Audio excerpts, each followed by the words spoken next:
Welcome to On the Mind, the official podcast of the Weill Cornell Medicine Department of Psychiatry. In each episode, we speak with experts in various aspects of psychiatry, psychotherapy, research, and other important topics on the mind. I'm Daniel Knoepflmacher.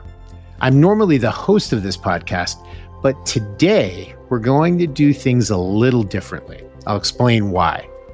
A year ago, we put out a special episode of On the Mind geared towards medical students interested in psychiatry. In it, I interviewed two of our wonderful second-year residents, Maya Graves and Nathan Spitz, about their experience applying to residency. I heard firsthand from many medical students and residency applicants who told me that they really enjoyed it and wish that there was more content like this out there. It's not surprising, actually, that it ended up being one of our most listened to episodes. Then earlier this summer, two of our amazing first-year residents this year approached me about wanting to find ways to help medical students who are applying to psychiatry residency. As we met and talked about different ideas, we all agreed that while it was really helpful to hear from residents, it would also be valuable for potential applicants to hear directly from a residency training director who oversees the interview and selection process. So, today, I'm going to flip the script and give the podcast hosting reins to Phil Martinez and Jaime Peter. I'll be in the position of being a guest for the first time on this podcast as they grill me about the ins and outs of applying and matching into a psychiatry residency program. So Phil and Jaime, the mic is all yours. Hi, Dr. K. Thanks for giving us the opportunity to interview you. I think it's a real treat to be able to hear directly from a program director. And since Jaime and I are new to the podcast, we can both briefly introduce ourselves. So Jaime, how about we start with you? Yeah, sounds good. I'm excited to be here. Thanks, Phil, and thanks, Dr. K, for giving us this opportunity. A little bit about me. My name is Jaime. I grew up in Yonkers in Westchester County, which is just north of New York City. I went to a combined 7-year BSMD program. I did my undergrad at Sophie Davis in the City College of New York, and then matriculated into their CUNY School of Medicine, which is also located in Harlem, New York. So I continued my journey in New York as I am now here as a psychiatry intern at Weill Cornell. So excited to be here. Amazing. And I'm Phil Martinez. I grew up in a town called Westfield in New Jersey. It's a short train ride from Manhattan. I went to college at Cornell University, went straight through into medical school, where I attended NYU Grossman School of Medicine. And I'm also now a psychiatry intern PGY1. So today on the podcast, we'll be covering a variety of topics for any listener interested in hearing about the residency application process. Some of these topics include how program directors eval applicants and how they talk about them and discuss them once they're interviewed. The first question we have, we spend so much time trying to understand what program directors are looking for, but we rarely get to hear about their journeys. And it's always fun to hear how someone ends up in such a pivotal role. And so our first question for you, Dr. K, is how did you become a program director? And was it something you always saw yourself doing? Well, first of all, I want to say, I think you guys are going to put me out of a podcasting job, and thank you for sharing your stories. So I was the son of, I still am, the son of a family therapist, social worker, and an English professor. And in our house, human psychology and the psyche was always a topic of discussion at the dinner table, whether it was my mom's work or my dad's work and what he was doing. And I think it was natural that by the time I got to high school, I kind of fancied myself to be like the high school shrink. I was the person that would always be there talking to my friends about all the high school problems that we had and loved listening. I don't know how much help I actually was giving at the time, but I thought I was helping. And so again, from there, it kind of was a straight line to college. And I thought of becoming a psychiatrist, specifically a psychiatrist. My brother was already going to medical school at that point, and I thought that that path was the one that made the most sense for me. So this would be a very short story, except things got pretty zigzaggy when I took general chemistry in my first semester of college and didn't make it past the drop ad period. We're talking like a month. I was like, I'm out of here.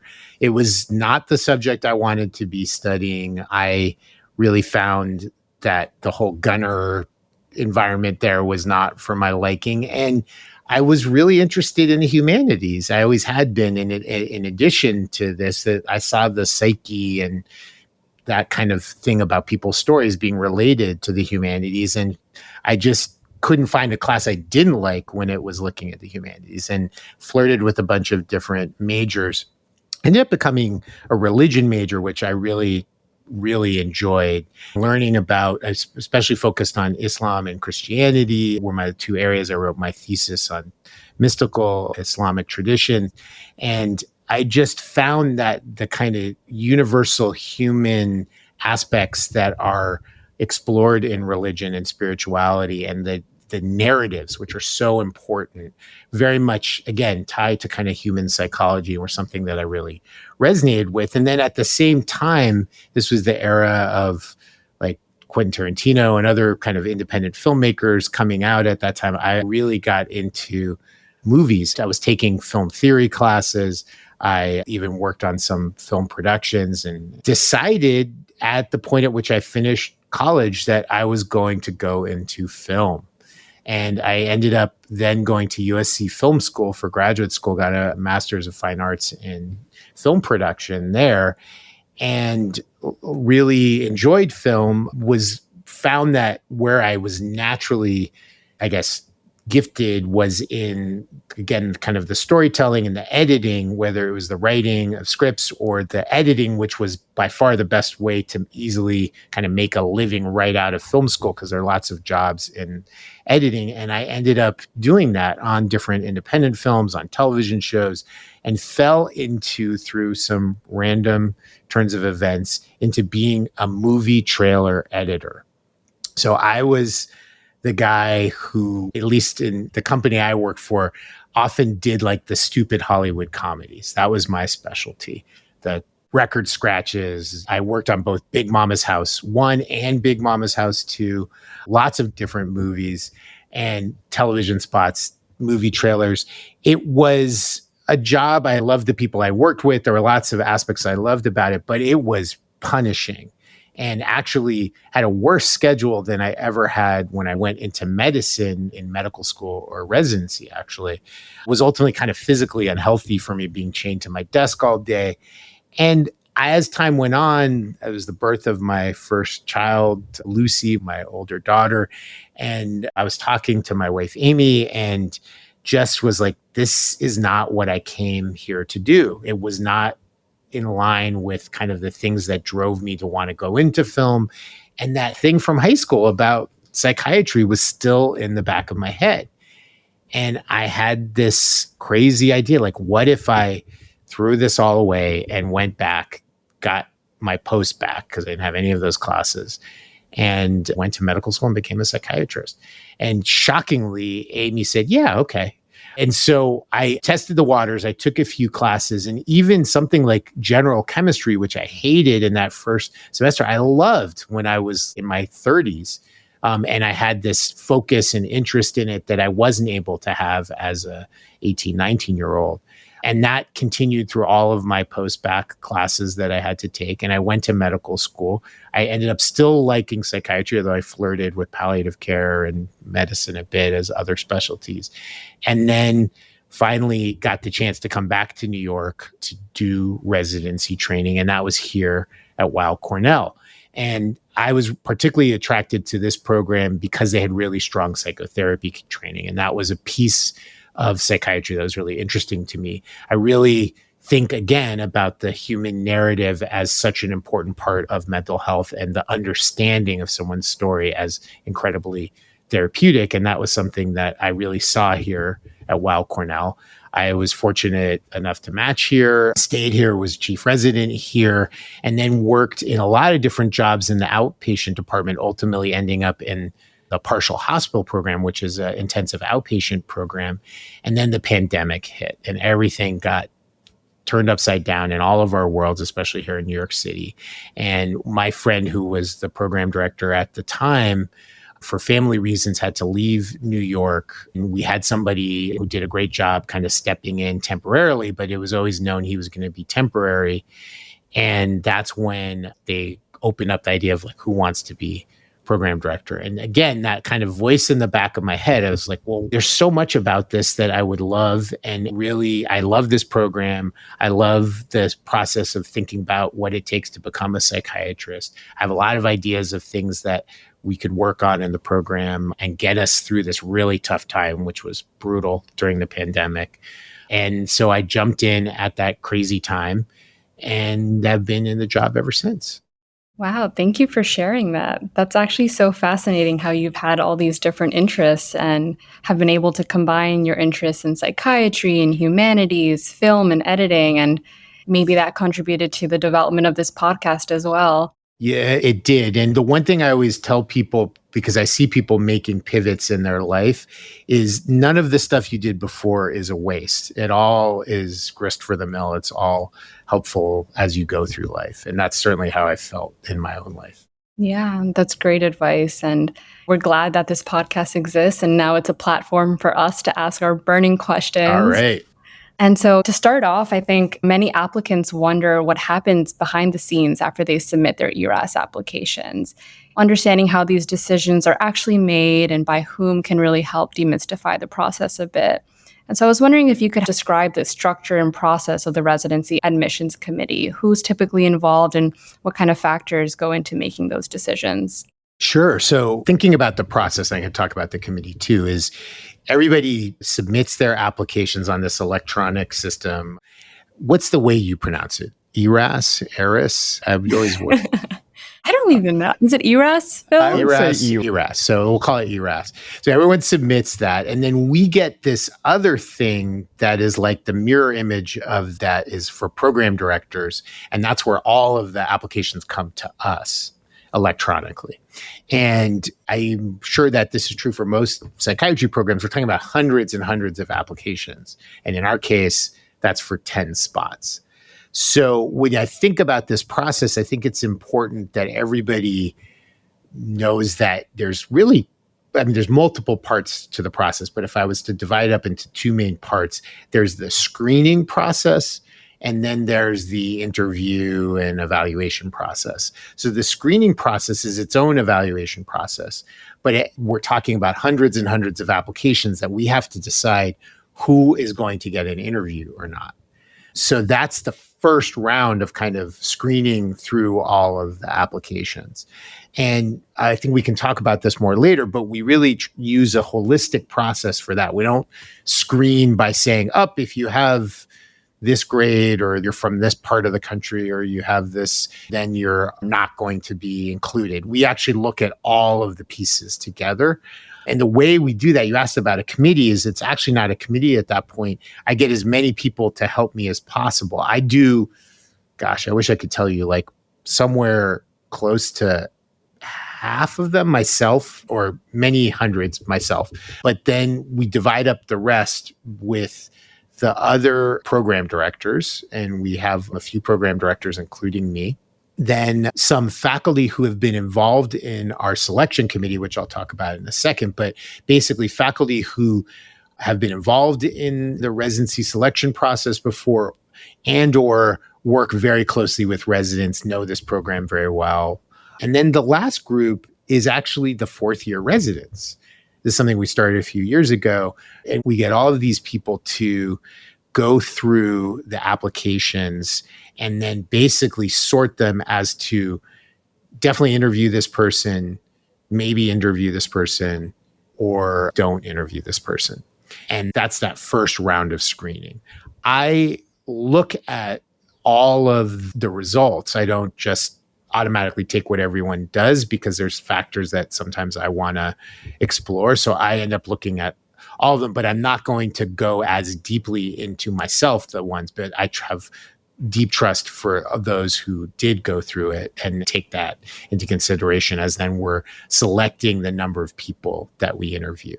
So we are selecting for 10 spots, 10 residency spots, and we're getting over 1,000 applications.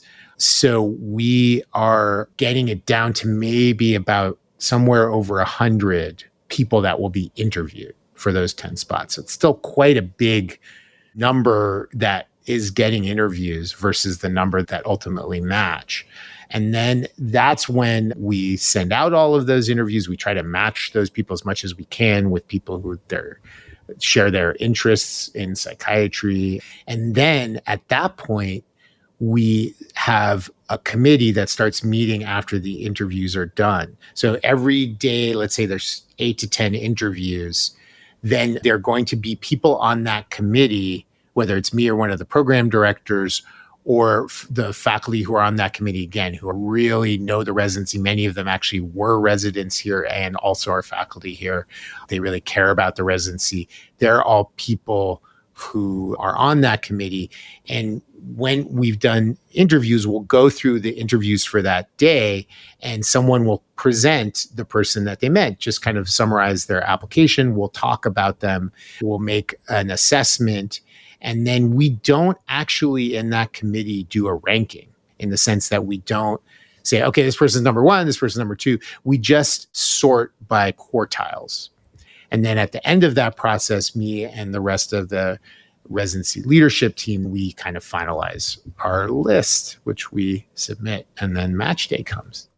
Yeah, I think it's really interesting hearing you break down the process of the screening and the committee. I remember when I was a medical student, I did not even know what a program director was. And I think to almost every medical student, the residency application process is such a black box. It's really great to hear it broken down. And something that you alluded to a few times as well when you were talking was this idea of the holistic review process.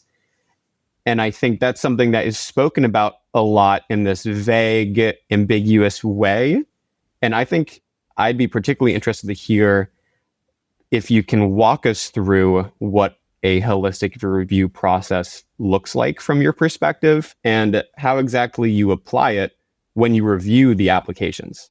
Sure. Yeah. And I mean, I think you were talking about it all being a black box. And I think that I can't say that. In fact, I know, having talked to other program directors that I'm friendly with, that their processes are exactly what I described to you in terms of who's on their committees and how they do break different pieces of the labor up. I can tell you that every program director I know of in every program uses holistic review.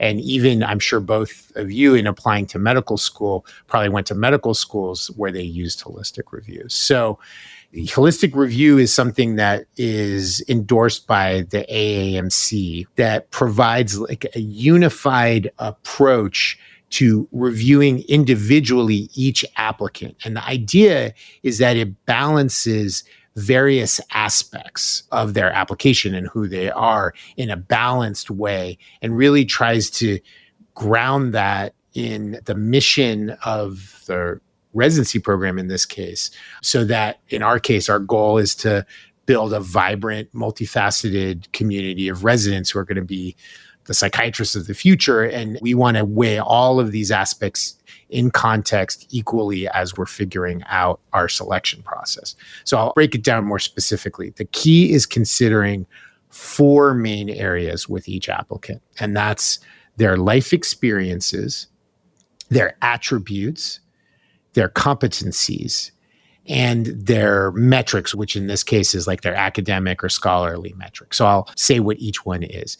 The first I mentioned was the personal experiences. So that's their life story, the journey they went on to get to this point where they're graduating from medical school and they're choosing the field of psychiatry. The second I mentioned was the attributes. So these are the skills, the talents, the abilities, and the personal qualities that shape their identity. That's something which I think really comes through in multiple aspects of the application, really also comes through in the interview. The third is their competencies.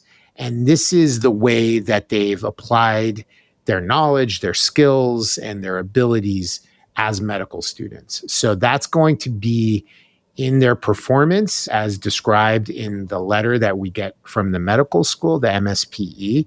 It's going to come through in their letters of recommendation, in the way that they've excelled in different activities that they're listing. It might also come through even in the experience of the interview as well. And then the last one is the most kind of simple, which is the metrics, and that's the scores, right? The academic metrics and then the scholarly metrics. So the scores on step 2, let's say, or scores. Some medical schools have grades, some medical schools don't. Some medical schools seem to give 99% of the students the same grade. Some split it up a lot more. Some have rankings of quartiles, quintiles, whatever. Some don't. So that's a tough one because we can't compare necessarily from school to school, but it is a factor that is a metric. And then the other thing would be awards in that area. And also, like I mentioned, scholarly output. If somebody has 50 publications, and what's the quality of those publications, or one publication, what's the quality of those publications, or talks that they've given, things like that. So the idea is you weigh all of this together and you use all the different aspects of the application to pull this information out and to contextualize it. And again, the key is that we're not considering one area at any point. We're not saying, oh, it's just scores. We only care about step 2. I mean, that has no bearing, frankly, on how well someone does as a resident in my program. I won't say it has no bearing, but it's not an indication of being a successful resident in terms of their performance. So what we're trying to think about is weighing all of these things. Do we see someone who we believe will be a person who will excel as a resident in our program? And I mentioned our mission in the beginning. That's really important to ground all of this. This is to provide the best possible training for residents who are humanistic, compassionate, collaborative, team players, psychologically minded. They are excellent clinically. They're committed to lifelong learning. They're community minded, and of course, passionate about the field of psychiatry. This, I think, and I mean, you guys are biased, so I'll have to ask other people, but I think this mirrors the type of residents that we have in our program. And that means we've successfully used this process. If we can keep all of these aspects in mind and keep getting the amazing residents that we are, and really using the process, I'll say, to kind of reduce the impact of implicit bias, which all of us have as human beings, and make this process as fair as possible for those who took the time to apply to our program. I think it's really clear how much nuance there is from the perspective of a program director. And I know for medical students, oftentimes they're a type A personality and they spend a lot of time thinking about these things. Jaime and I know, talk a lot about the process kind of as this game, and you need to play the game. And now that ERAS is being filled out by medical students across the country, we were wondering what the value of signals for the process is, as well as geographic preferences. And so what role do they both play? Sure, I'm happy to talk about that. I mean, all of life has certain game-like elements, and of course this does as well. But let's talk about the signals and we can talk about the other preferences. So the signal, which I'm sure any medical student who's applying is listening to this knows what a signal is, but it's really an applicant's opportunity to express their interest in a residency program. And the signal, it's important for program directors to remember this, only indicates that applicant's interest at the time that they're submitting that application. When ERAS is open, we have to remember that when we've interviewed them, that they may have, like, let's say they didn't signal us, that they may then have learned about our program and be like, oh my God, I really want to come there. So that signal should not, in my opinion, be part of the final decision-making when it's coming to rankings later on. It should be something which we take into account, as I was saying earlier, during that screening process. So people who want to come to your program are usually people that are enthusiastic about being in your program, and it's nice for program directors to have people who want to be there. So it is a good indicator. But basically, it's important, I guess, to really get to your question, Phil, that applicants know that when we see that signal, it makes us feel good. Like we're saying, okay, they had only 10 of these and they gave us one of those. And it does call attention to that applicant. We interview people who didn't signal us. And an important thing to know, we can't interview everybody who signals us because we get way more signals than we have spots. So that's important to know too. Just because you signal doesn't mean that you're automatically getting an interview. So I think those are some of the things to know about. I'm trying to think if there's anything else signal related. I think that's it. Do you want me to talk about preferences? So there's two preferences. There's geographic preference, and then there's setting preference. So let me explain what each is. Geographic preference is the geographic part of the country, the East, South, Midwest, et cetera. And I actually looked at the data because I knew you guys were going to ask about this. So it shows that in psychiatry last year, not surprisingly, 69% of applicants selected 3 different geographic regions when they applied to psychiatry. So that meant that they were maybe applying to programs in the South, the Midwest, and the West Coast. So they selected all 3 of those. So any of those programs, when they looked up, it said, oh yeah, I want to be in your region. On the flip side, let me see, there was only 2% who didn't answer the question at all, or 7% who selected 2 or 1 region. And I'll say it's tough sell, and we don't get too many of this, but it's a tough sell if I look at an application and someone doesn't want to be on the East Coast, then it's like, okay, well, maybe I should give more time to somebody who does want to be on the East Coast. And then similarly with setting, that is urban, suburban, rural. Again, you probably want to select the setting of the program that you're applying to. And if you're not sure whether it counts as suburban or rural, suburban or urban, then check all 3, because I think that, again, if I see somebody who's not really interested in living in a big city, they shouldn't come to New York City to do their residency. Yeah, that makes a lot of sense. And it sounds like signals, geographic, and setting preferences all play a role in demonstrating an interest in that specific program, and if all of those factors align. And I'm curious to know, we know that programs are looking for candidates that are not just qualified, but interested specifically in their program. And I remember as a med student, I was always worried and wondered, how do I demonstrate interest without sounding or seem like I'm overstepping or seem disingenuous? And signaling, geographic preferences, and setting preferences are a direct way to do that on an application on ERAS. When it comes to things like letters of interest or tailoring essays, I'm curious to know what your thoughts are on that and whether there's value in doing that. So I'll make a disclaimer that these are just my own opinions. I can't say that I'm speaking for every program director out there. I'm open to all of those things. And let's explain what each of those are. So specifically, you mentioned tailoring your essays.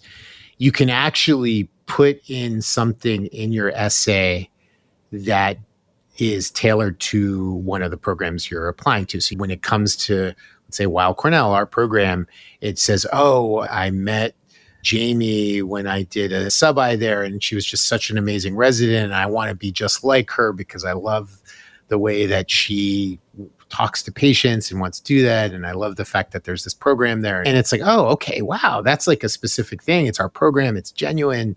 And I almost look at that as like a soft signal, because somebody technically could do that without even signaling us. And it's going to make me take notice when they know something about our program that seems genuine and specific and shows that they want to come here.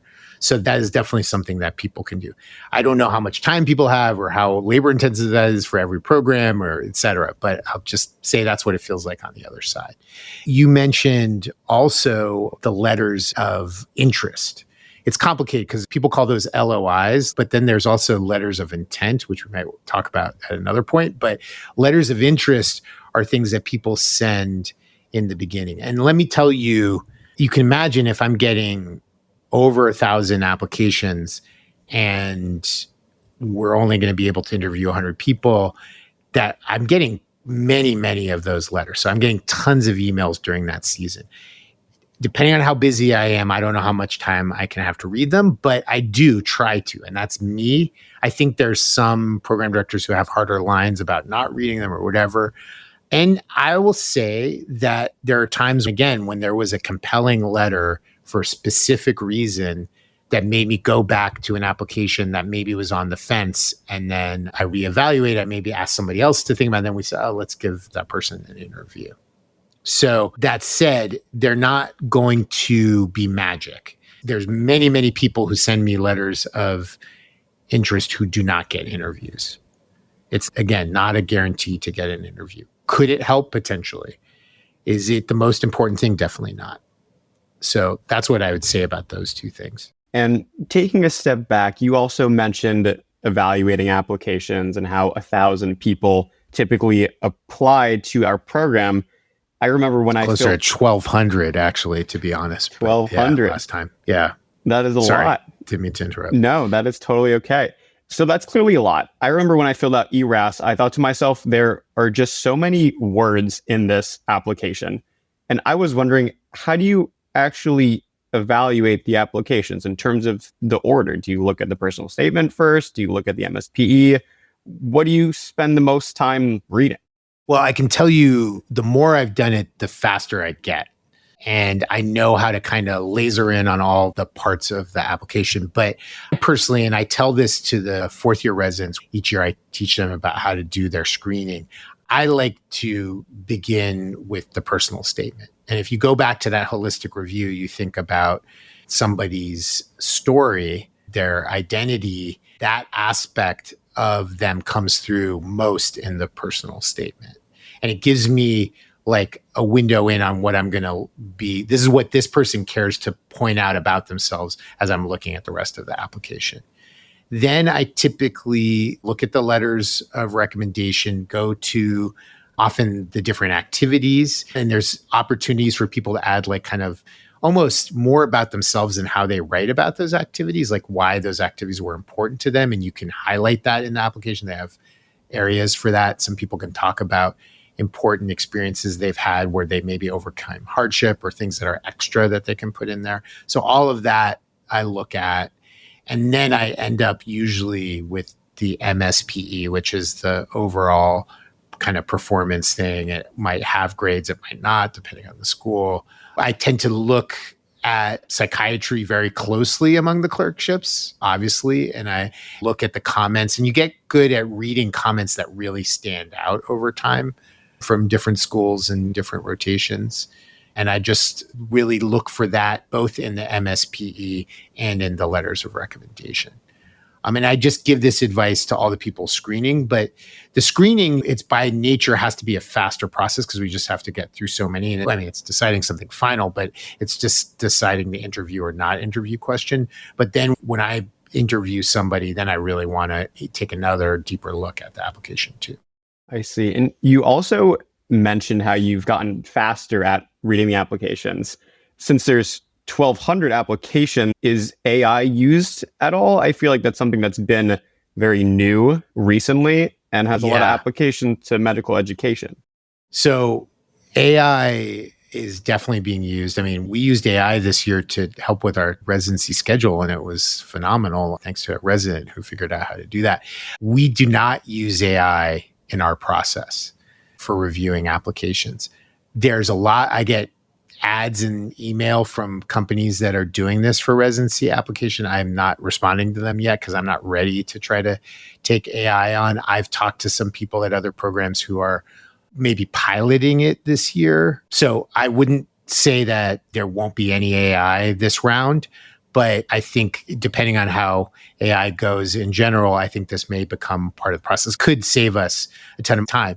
What I just don't know yet, though, is how I can trust AI in the sense that I just described to you a somewhat complicated human process of how to evaluate these applications. There's some subjectivity, but that's the point. You have to take all these different subjectivities and put them together and try to balance them out.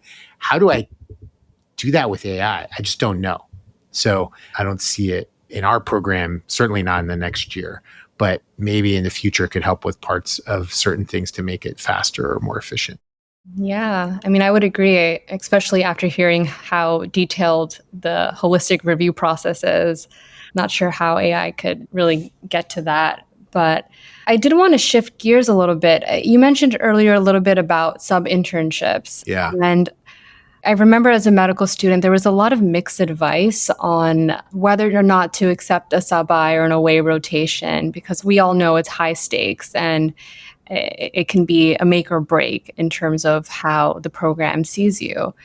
And I was wondering if these sub-Is or away rotators are evaluated differently from other applicants, and if so, in what ways? Yeah, so the answer is yes. The different ways are complicated. So the fact is, if somebody does a sub-I and they work with one of our faculty members who I know all, if not all of them, then most of them. And I'll tell you, when there's a good sub-I, I get an email often from somebody say, hey, I just want you to be aware of this person. I think they may be interested in coming here. And they did such a great job on this rotation. And then they write them a letter of recommendation. So even if I don't get that email, I see a letter of recommendation from somebody that is down the hall from me or an email away. And, if I'm really on the fence about that applicant, or, if I really love the applicant, I might not even write them and they're going to get to interview anyway. But if it's like where there's some questions about it, like I can be like, hey, what did you think? I saw your letter of recommendation. And so it gives you some extra support, or in the cases where maybe something didn't go well, it could hurt you. So I think that sub-Is are important for medical students because they allow you to evaluate the place and see if that's a place that you feel comfortable in imagining yourself as a resident.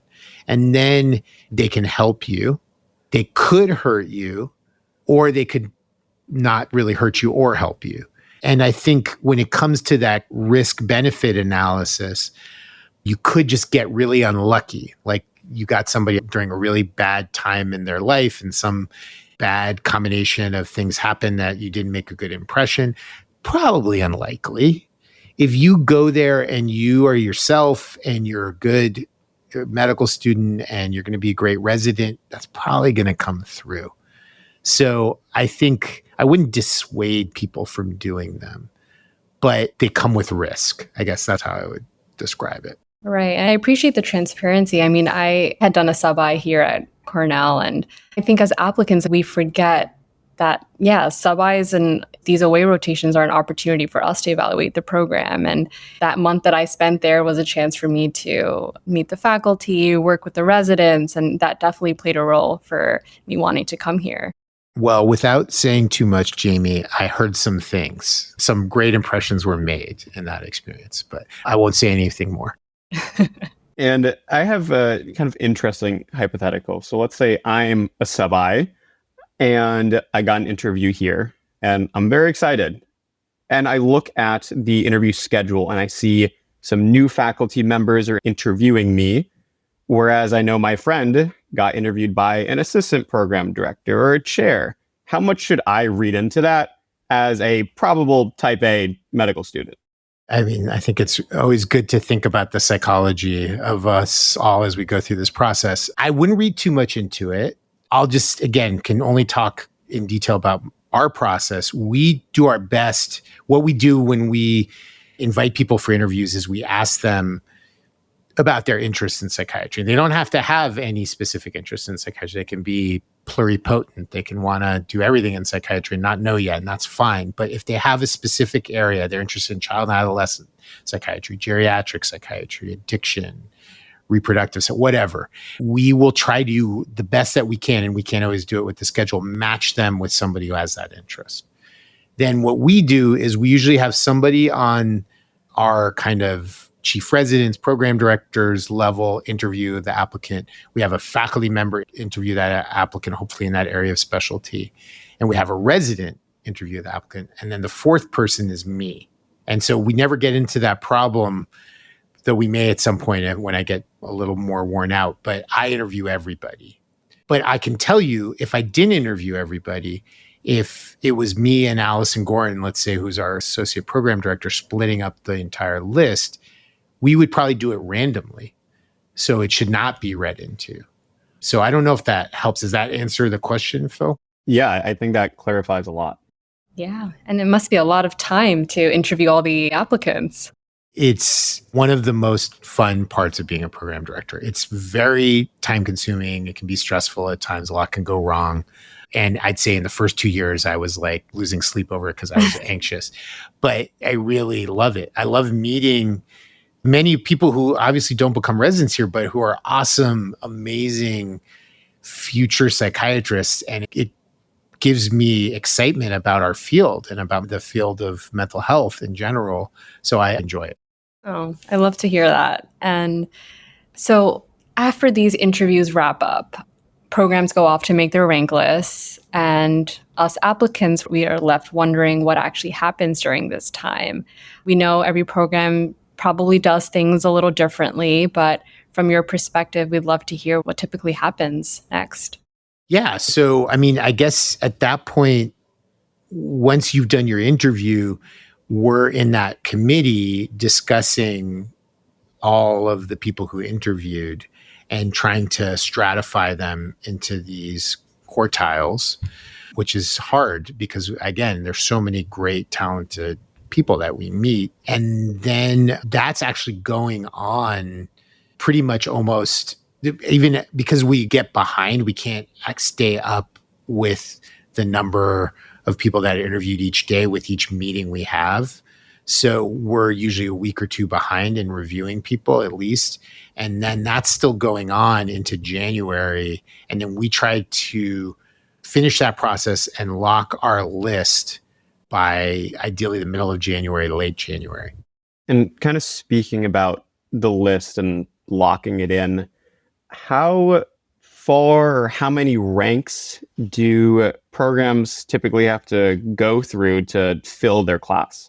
I don't know the answer to that question, and I should have researched it because I think if you look at the NRMP, which is the national ranking group, their data, I think they may say that, although they tend to look more at the applicants, like how many programs you have to apply to match. And I think it's different for different programs. And I don't want to say too much about ours, but we're very, very happy every year. And we're looking at a list where we're like, gosh, we could go way down this list and be extremely happy. Yeah. And something I know a lot of medical students have been wondering about is how much networking needs to be done during this residency application process. Many med students will reach out to mentors to sort of vouch for them, reaching out to program directors or interviewers. And I'm curious to know from your perspective, like when you receive an email or a phone call from maybe someone that you know or someone in the field of psychiatry saying positive things about a student, how much does that take into the actual ranking process or even in this time of interviewing them? Yes, that happens, I think, sometimes when people are trying to get interviews, and then sometimes it will happen after the interview. I think it's maybe has a slightly different impact depending on what that context is. I think the impact is also dependent on who that person is that's reaching out. So if it's somebody I know, then that's quite valuable because I know them, I trust them, and think about what their opinion is and what they say, and that kind of connects with me.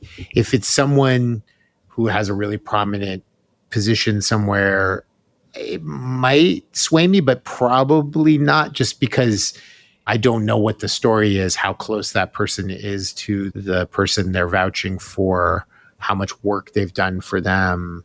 I don't know what the circumstances are.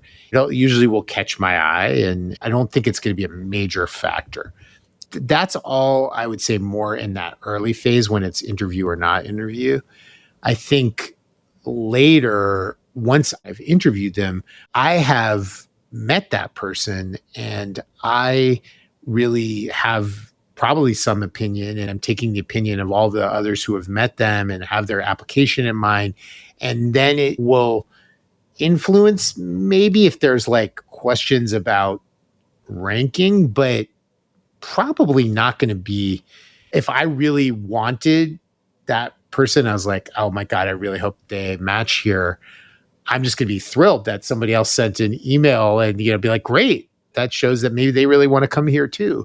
But I don't know that it might little hair breadth kind of moving of the list as we're still figuring that out. But I don't think it's usually a major factor at that point. It's nice, but I don't think it's make or break.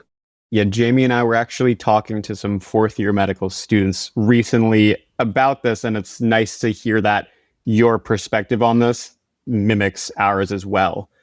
Another thing is, so Jamie and I have what one might describe as a competitive friendship, where something that we both did was looked at who sent our letter of intent first to you. And so I'm curious just about letter of intents and when to send them out, how much do they matter? And when you get emails back, how much should applicants interpret that? Well, I mean, I guess it depends what's winning. Like, is it like holding out to the last minute or it's coming? Okay. So that letter, I told you that in mid to late January, a lot of programs, not all, but lots, will be wrapping things up. So if you send a letter of intent 3 days before everything has to be locked, where everything goes into the match, it's probably too late. And I've gotten them in December, I think, all through maybe even to February. And I would say that ones that come sometimes too early in December, we're still interviewing. So it's kind of like, I mean, this is really nice and that's exciting, but I'm still figuring it all out. That doesn't mean that it's not very helpful, but it just might not have as much of an immediate impact as if it was a week or two later when the interviews are done. And we should talk about letters of intent too, I guess, right? I mean, first of all, they're very controversial. There are program directors who refuse to accept letters of intent. I don't know whether people still send them or not, but we are of the mind that we're not really telling people what they can't send us, or, that will. But I want everyone to know that when they interview here, that people match here without sending us letters of intent, that we don't need a letter of intent to match somebody, and that they're only going to help a little bit, if at all. For some people, they're not going to help at all. Some people, they might help a little bit. But mostly they're just like, oh, nice. That's really nice to hear. Like, it feels wonderful to receive them. But I don't know that it makes a huge difference for a lot of people in terms of whether they match or not. And again, for applicants, it's important to know, talk to the program directors that you're interviewing with, and some of them may not want them. I see. That's good to hear. Okay, so maybe mine and Jamie's competition was a little bit more murky of who actually won then, based off of you saying that. I'm not going to put a horse in that race. I think you guys are both awesome, so you're not going to get me to pick one or the other. And can you also talk about rank to matched emails and what those mean when applicants get them? Because I think for a lot of people, it feels as though it has a lot of sway, but it might not. Really important question. So a rank to match email is exactly what it sounds like. It's an email from a program director saying you are ranked to match, which means that, like in our case, if someone received that email, that they're 1 through 10 on our rank list. Now, we do not send rank to match emails. That's something that I just don't feel comfortable doing. So no one ever gets a rank to match email from me. They will get an email, like I'll respond. Sometimes I think I should stop responding. I should tell everybody in the beginning, I'm not going to respond to letters of intent because it might just make my life easier. But I usually respond to letters of intent, and I tell people honestly how wonderful I think they are, and that they would be using those holistic principles, be amazing residents in our program. Does not mean they're ranked to match. And I don't say they're ranked to match. And I think it's important for applicants to know that a very positive email response, you could be let's say we only go to 10 on our rank list. You could be number 11, which means we would be thrilled to have you, and you don't match here. But none of what I said was untrue when I say nice things. So it's something which I think understandably, psychologically, I understand why everyone's on pins and needles and they see something that's positive, like, does this mean? And they can depend on it, and it can be a letdown sometimes. So there are programs, I believe, that send rank to match. Can I just ask you guys, did either of you get rank to match emails? Okay, I see some nods here for those who are listening. So they're getting sent out there. You're not getting them from me, and yet you guys match here. So yeah, it's something that's out there, and I'm not here to say whether or not they should be sent. But I think if it doesn't have those exact words, it's not a rank to match email.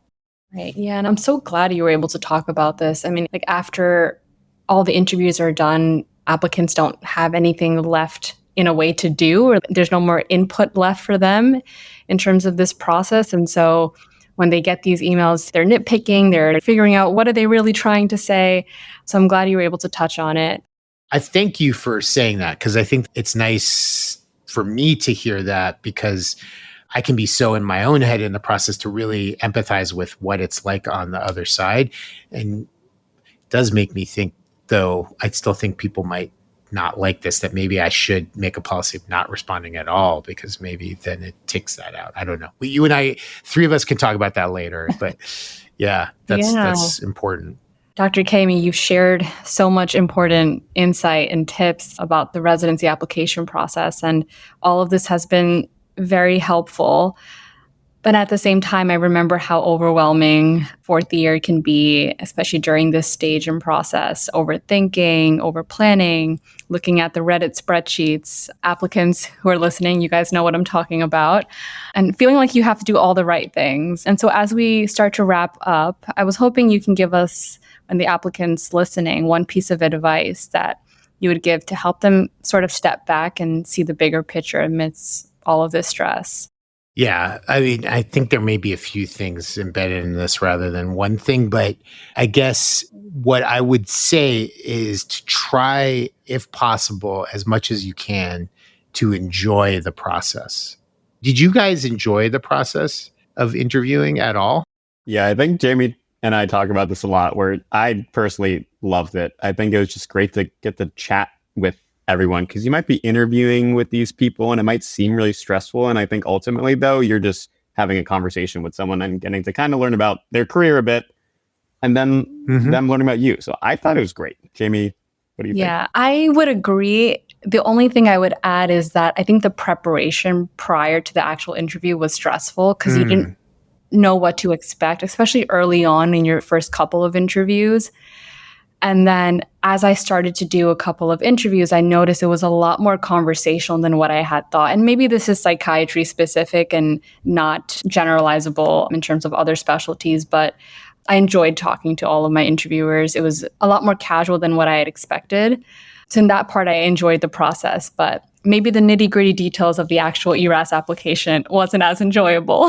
That makes complete sense, right? The actual writing of all that stuff and trying to perfect it. So maybe it's going to be hard to enjoy that part of the process. But once you've completed the application, I'd say try to enjoy it as much as possible. And what I'm getting at here, and I hear this in both of you as you speak about it, is that you guys enjoy it because you're talking to psychiatrists, you're interested in psychiatry, you're imagining what it's like to be a resident, and then that comes through in your interview. And you can feel the passion that the person on the other side of the Zoom screen has for the field, and that you can imagine them being a resident in your program. So I think some grounding in trying to take a look at yourself and think of what's most important to me. What do I want out of a program? What do I want out of psychiatry? That's something that maybe is in that harder part of what you were talking about, Jaime, of preparing the application. But once you've really figured out what that is and you're telling a story of who you are and what you want,